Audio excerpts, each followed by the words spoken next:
Talking to Drs. Jeffries and Thompson, and Dr. Jeffries, before we end the show for today, let's give the two of you an opportunity to, you and Dr. Thompson, the opportunity to take the information that we've talked about the African civilization and the impact that it has had and the influence that it has had.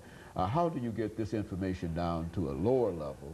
Because it's fine and that the two of you as researchers, college professors, dealing with college students know this information. That's fine, but what about at a lower level, perhaps at the high school level or at even below that?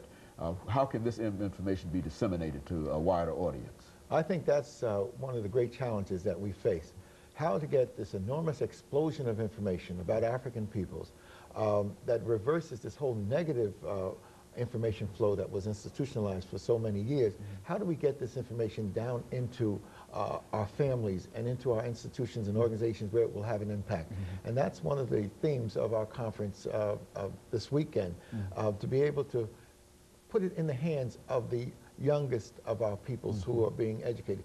Why? Because knowledge is power, and that means knowledge of African peoples is empowerment for African peoples. So if our youngsters are constantly bombarded with the negative images, the Tarzan images, the Sambo images, then that negative projection falls on them. But if they know that African peoples were the founders of the human family, that they raised the pyramids and temples of the Nile to their consciousness of the spirituality and their God consciousness, that they invented mathematics and writing and philosophy, when this knowledge is put in the hands of our young people, it will give them greater strength and self-motivation.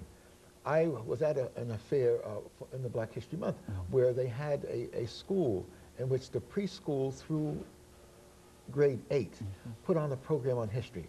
They presented the black inventors that invented so many of the things that are part of modern society, the light bulbs, the Elijah McCoy and his work.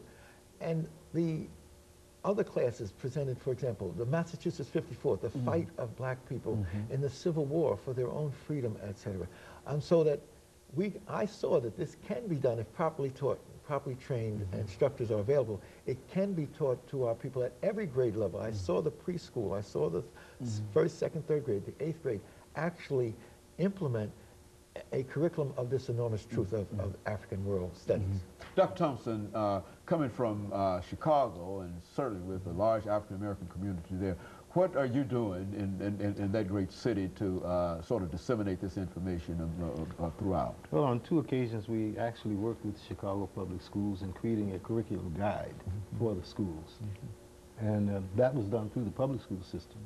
In addition to that, with the group I'm working with in Chicago at the Center for Inner City Studies, the Kemetic Institute, we actually wrote a curriculum guide for the public. So actually we're working with community organizations as well, with the churches, but I think most importantly, you will have to get to the administrators. You must deal with the faculty and the administrators of these school systems, of the church school systems and what have you, and teach about Africa. So we have a program called Teaching About Africa, which we have had since 1986. And across the country, in many cities, we have these programs.